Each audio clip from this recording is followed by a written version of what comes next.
பொதுவா மக்கள் வந்து அக்ஷய திருதி அப்படின்னா இப்ப நம்ம என்ன பொருள் வச்சிருந்தாலும் இன்னைக்கு தங்கம் மட்டும்தான் வாங்கணுங்கிற ஒரு பார்வை மக்கள் மனசு. எவ்வளவு நீங்க தங்கம் வாங்கினாலும் 1 கிலோ கூட வாங்கி 1 கிராம் வெள்ளி இல்லாம அது வேலைக்காக அதை வாங்கி தீரும்.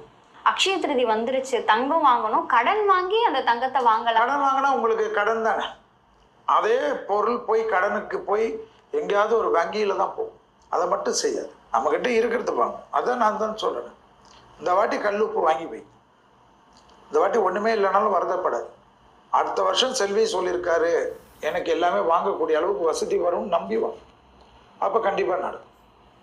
ஆச்சரியமாக இருக்கும், அபூர்வமாக இருக்கும், பிரமாதமாக வேலை செய்யும், அனுகூலம் கிடைக்கும். அதே போல் அன்னதானம்.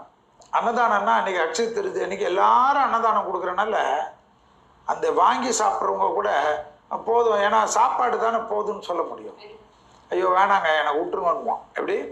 அதனால் கோயிலுகளுக்கு அரிசி, கோயிலுகளுக்கு பருப்பு, அனாத ஆசிரமங்களுக்கு அரிசி, பருப்பு எது கொடுத்தாலும் அந்த வெள்ளை உப்பு கொடுக்கும். நீங்கள் தானம் கொடுக்கறதா இருந்தாலும் அந்த வெள்ளை உப்பு கொடுக்கும். எலுமிச்சை பழ ஜூஸ் கொடுக்குறது, அக்ஷய திருதியில் மோர் கொடுக்கறது, இதெல்லாம் ரொம்ப பலம்.